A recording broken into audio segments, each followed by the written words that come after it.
Well, hello. This is Ken Coates, a senior fellow with the Macdonald-Laurier Institute and the director of our very now extensive and long-standing program on Indigenous people in the natural resource economy.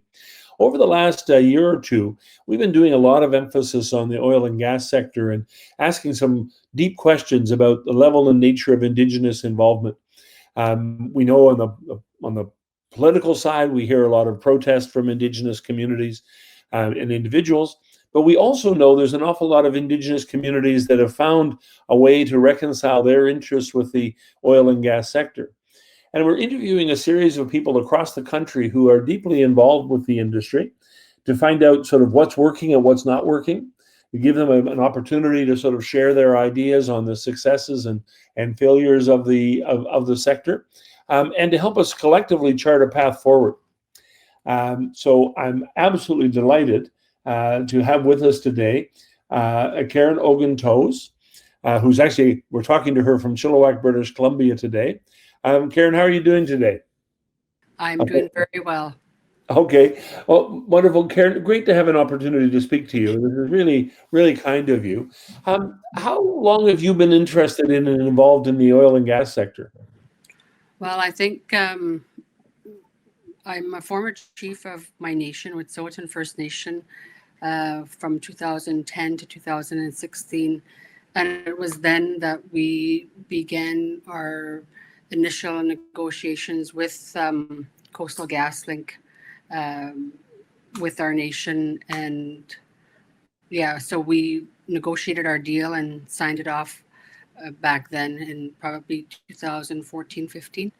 Okay. So tell me how those negotiations went. This is something that non-Aboriginal people don't do. We have, our governments look after that. We don't get involved in the local level. Sometimes there's protests, sometimes there's rallies in support of projects, but we don't have a chance to sort of vote. And as the chief of the Wet'suwet'en, you were involved in the negotiations directly, and you had a community vote to decide if you were going to participate or not. Yes, we did. Because our nation, this is pretty well our first kick at the can at an LNG line. So I've had to bring in someone very skilled and new government, new industry, and he was quite the mentor. He's now the chief of his nation, Robert Dennis from Hawaiian First Nation. I value that man, and I have a lot of deep respect for him, and he's helped us along with our negotiations with Coastal GasLink, and he's pretty well shown me the ropes and what we need to do for our nation. So just give me a bit of a sense of what role he played within the community. It's so you're bringing somebody in who's had experience with companies, experience with the oil and gas sector, I suspect. Is that what he did? Was just sort of met with people, talked to people, explain what was going on? Well, no, they negotiated their own treaty, and so I think a lot of his involvement was with forestry, government, and industry. So I think he treated this in the same format that he would have for his nation, and he sort of taught myself and our council and our economic development lead. So he was our lead negotiator and oversaw our natural resources department and gave advice on our economic development. And so he's done that for his own nation, and the proof in the pudding was the outcome of Hawaii at First Nation. So he did very well for our nation, and we still have a very good friendship and relationship with Robert Dennis now. That's really neat. So when as a community, you're sitting here thinking there's a major project's going to come through your backyard. It's going to have some environmental impacts, but also some very strong mitigation efforts. What were you looking for in your discussions with Coastal GasLink? What was the community hoping to get out of this partnership? Well, I think we talk about the two things. One most foremost is the environment and making sure that we're going to have that intact, and that all of our cultural sites and all of those pieces would still be intact. I think those were really important and critical. Our nation, did the traditional land use and occupancy study that involved our elders right from the get-go. They would take them out on the land, uh, tell us their stories about where there was a lot of hunting, fishing, berry picking, so gathering our food for winter. So I think that's, our elders and some of our matriarchs and hereditary chiefs within our own community were involved right from the get-go, and they're the ones who guided the people that were taking notes for our traditional land use and occupancy study. So all of that information was derived from our community members, our elders, our matriarchs within our community. So how many of the elders would have been involved? Is this one or two people or 10 people, or what's this is really exciting to hear about the nature of that process and how you actually sort of make the case about where you traditionally use the land and what areas you want it protected for cultural reasons. Our community is small. I think we have maybe almost 300 people, and maybe about uh, 1/3 of those live within the community. So it ranged from between 5 to 10 people that guided this whole process, and most of them were matriarchs, and we would make sure that they were involved. And a couple of them have passed on since the writing of our traditional land use and occupancy study. And so, even within our community, we have maybe 5 fluent speakers of the Wet'suwet'en language. And so we need to really hone in on preserving our language right now.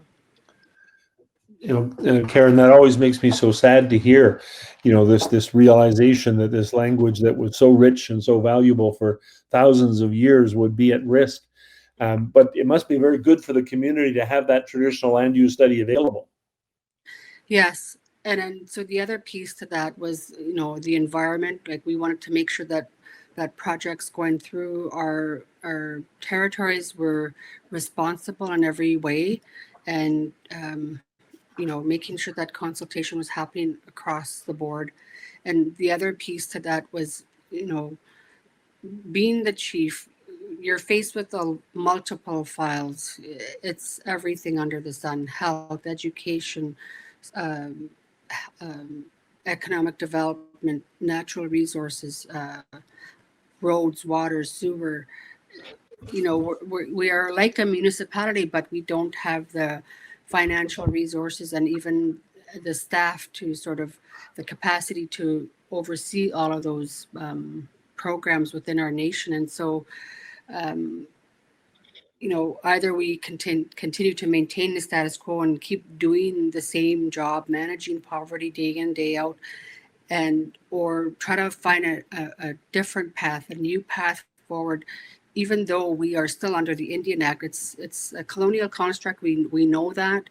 We are fully aware of what it is and why it was constructed, but it's the only sort of legal jurisdiction we have to work within.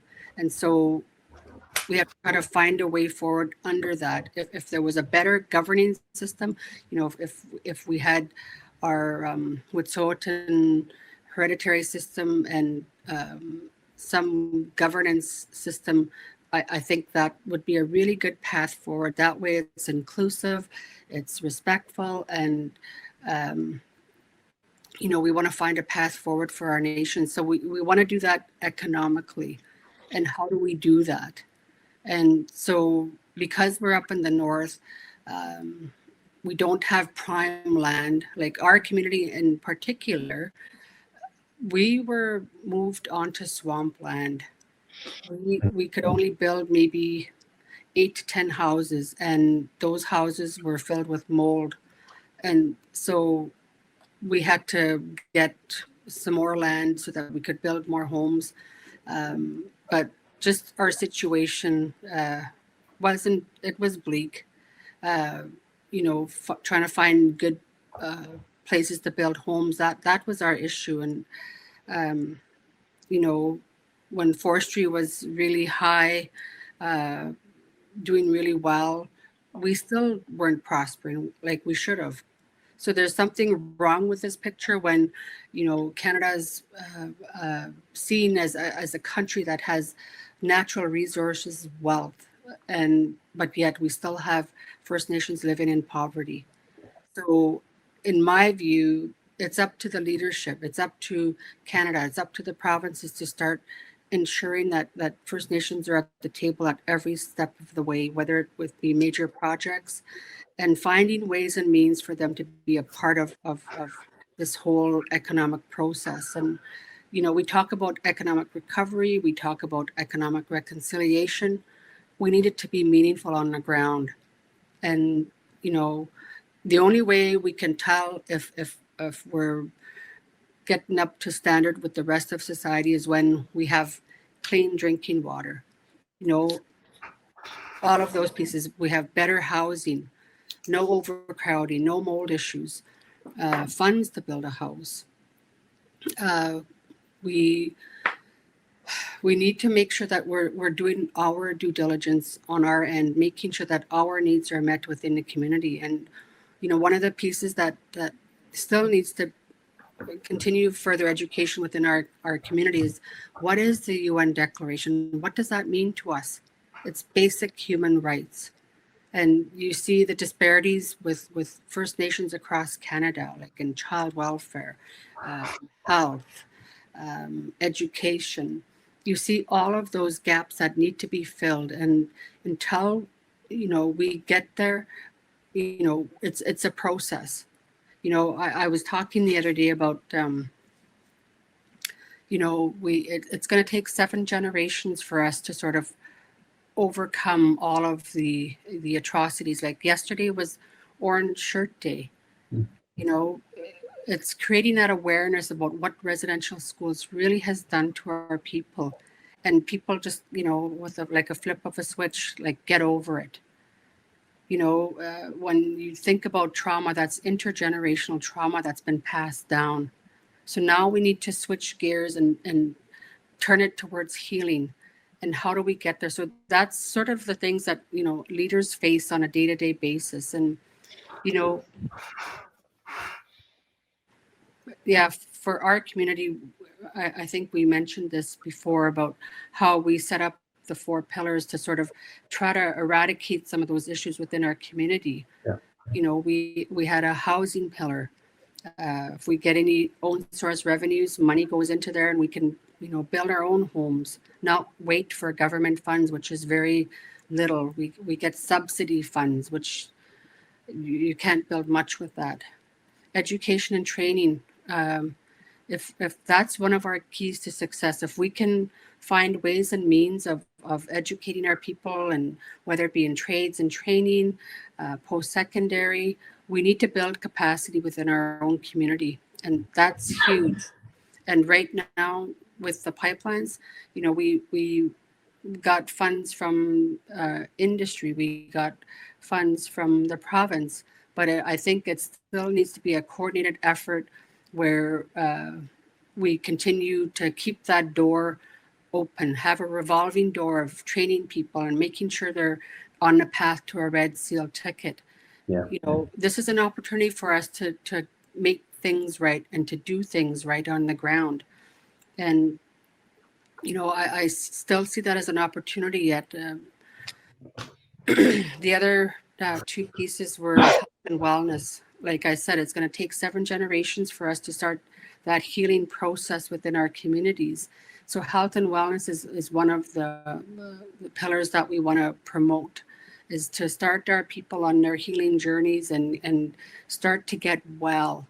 Because you see all too often there's addictions that plague our communities, and you hear about the opioid crisis, and more people are dying from that than they are the virus. So that's something that not only the provinces but Canada needs to look at and really address those issues. And then the 4th one was language and culture. Like I said, we have 5 speakers in our community. And once those 5 pass on, we will have no fluent speakers in our community. So we really need to be very proactive. We need to, get those plans in place and just find ways and means to think outside the box and get that piece going, like get our language back into our communities and infiltrate our offices with the language, and for us to be able to begin a few words, start speaking it. I think that's where we need to be proactive. But you know, when you're in the office, you're busy. You got everything coming at you. So you know, we have to find a way forward. Um, you know, prioritize what's important to us. And I think, you know, this Coastal GasLink is probably the first LNG project that we've been involved in. And, you know, they're in construction mode now.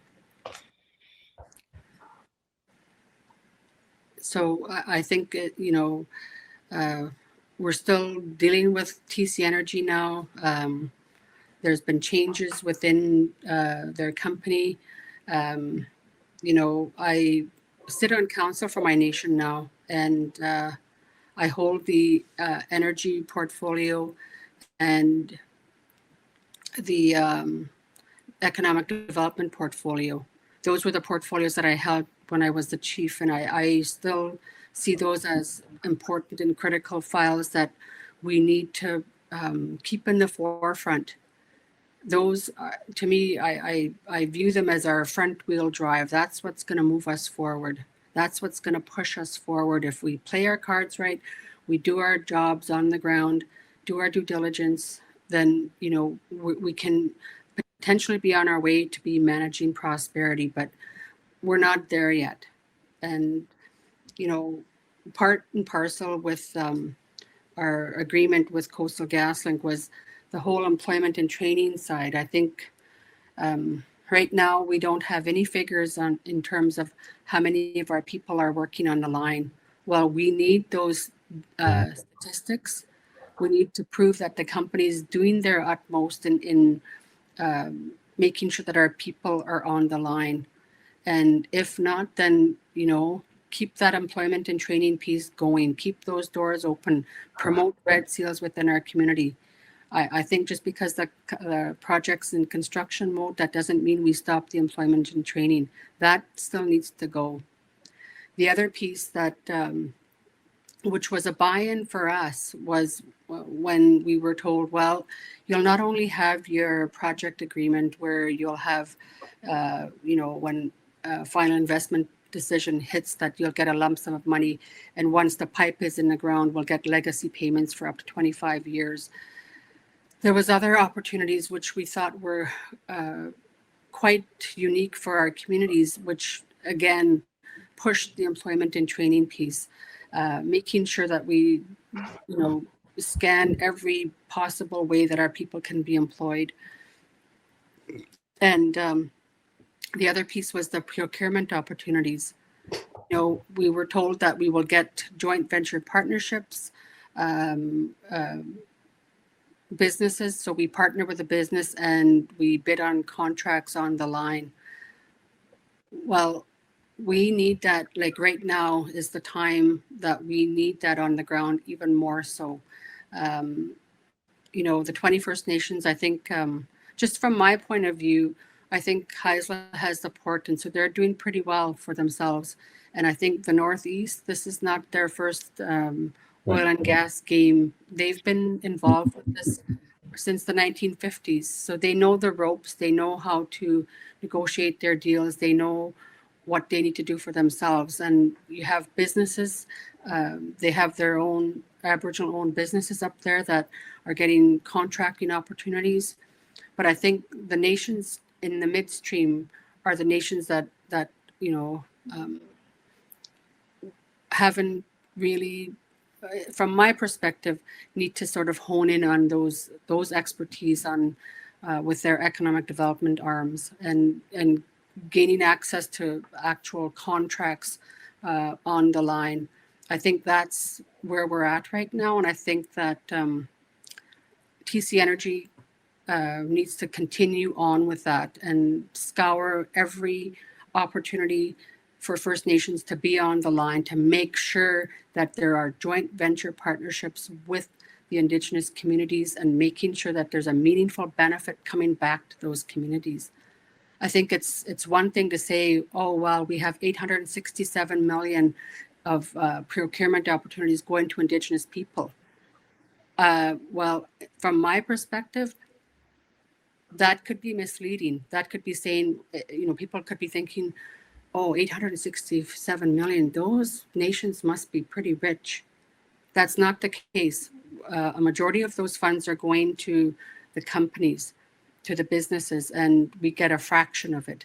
So I think that's where we need to make sure that we're doing our homework, that our business arm is got skilled people that have the capacity to ensure that we're not getting shortchanged. So I think that's where we really need to come together as a collective and let the company know this is lacking. Help us. Help us to find a way forward to make sure that those joint venture partnerships are being adequately funded and that there's a return back to the community that's meaningful. So that's sort of where we're at right now. And so I talk about the employment and training piece. I talk about the procurement opportunities. And then the other piece is equity. It's we all say yes, we are open to doing business with major projects. But I think the whole notion of getting equity, we need funds to invest.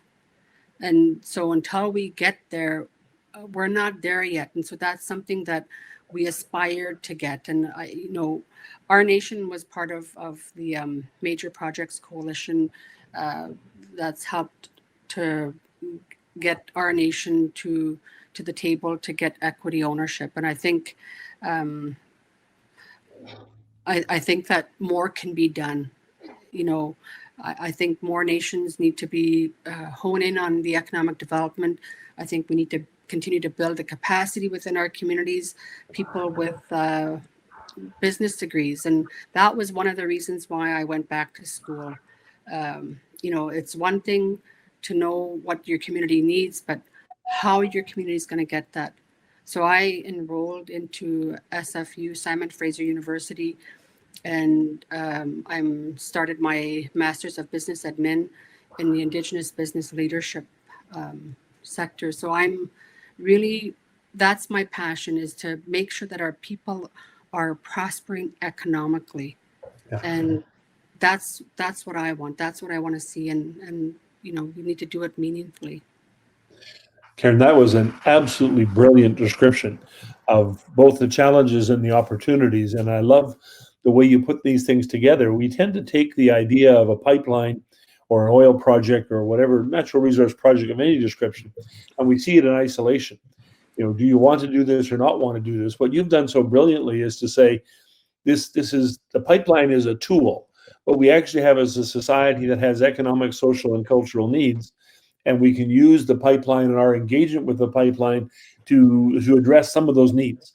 Not all of them all at once. I love the emphasis on equity because that means you have the 25, 30, 50-year return that will actually guarantee you some sort of resources down the line and not just resources for resources' sake, but in fact the money to do the things you need to do.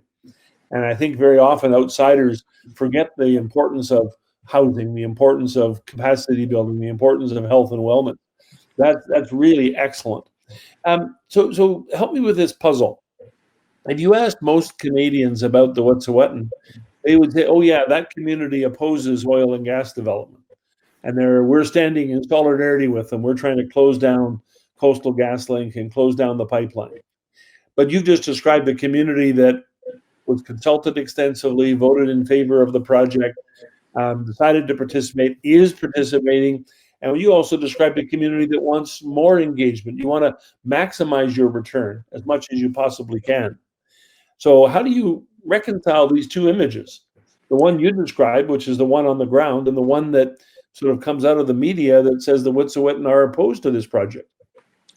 Well, I think what the media says and what's happening on the ground sometimes could be two different scenarios. I think, yes, there was blockades.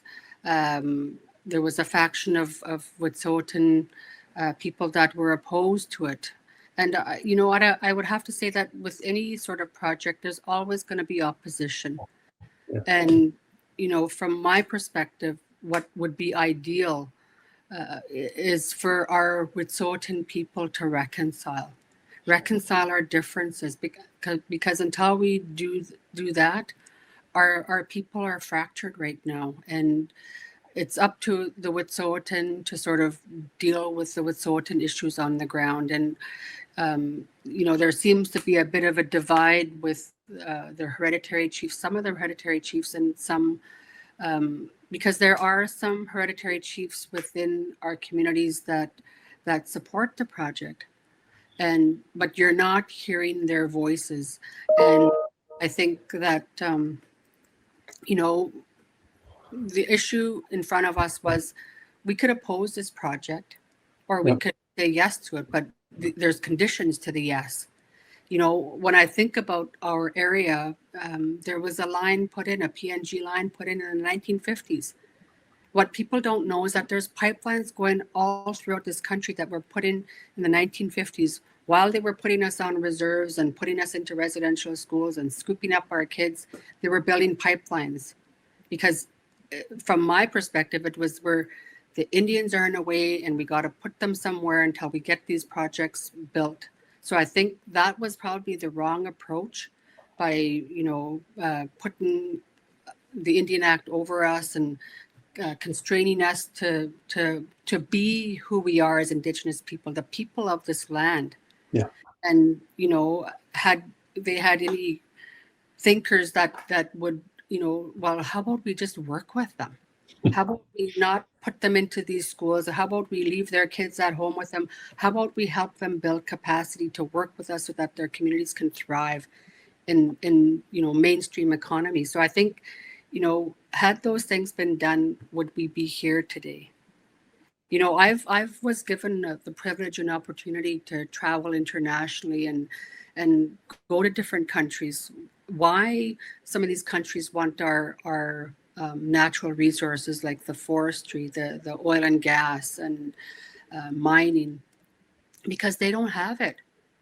And, you know, going to China, going to Japan, going to New Zealand, going to London, all of those countries, you know, for the most part, rely on Canada for their natural resources.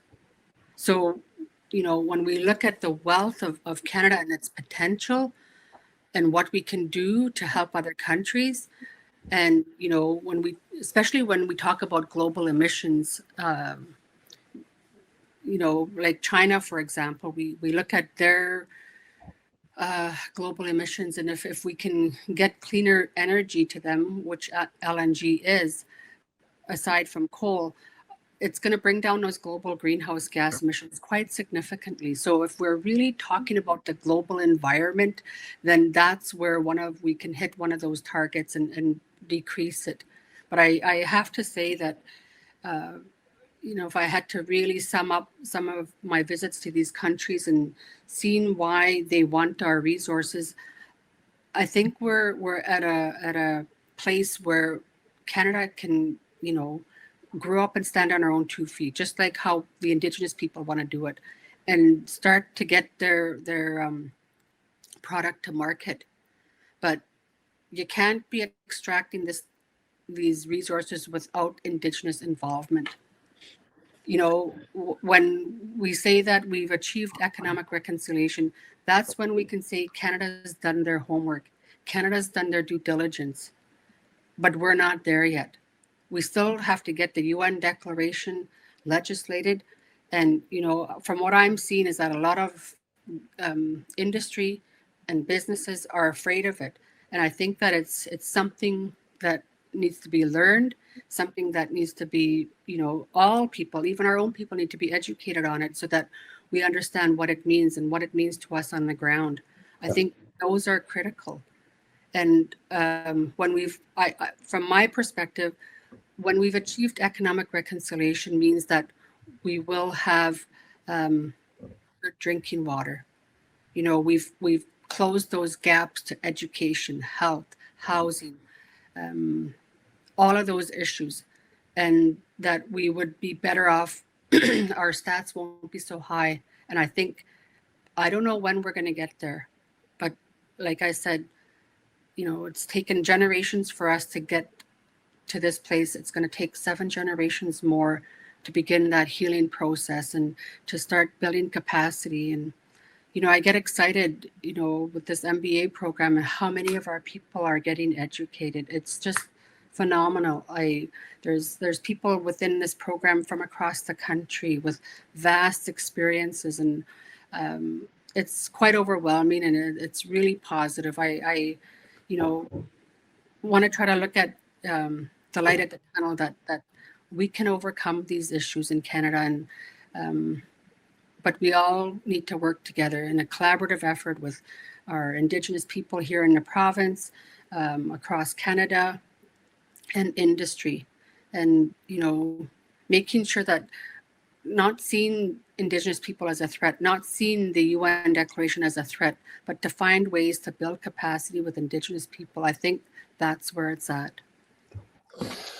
Karen, we could have this conversation on for a very long time, but that has been just the most wonderful description of the challenges and opportunities facing, in your case, the Wet'suwet'en community, but First Nations along the pipeline corridor, in the oil fields, in the natural resource economy generally.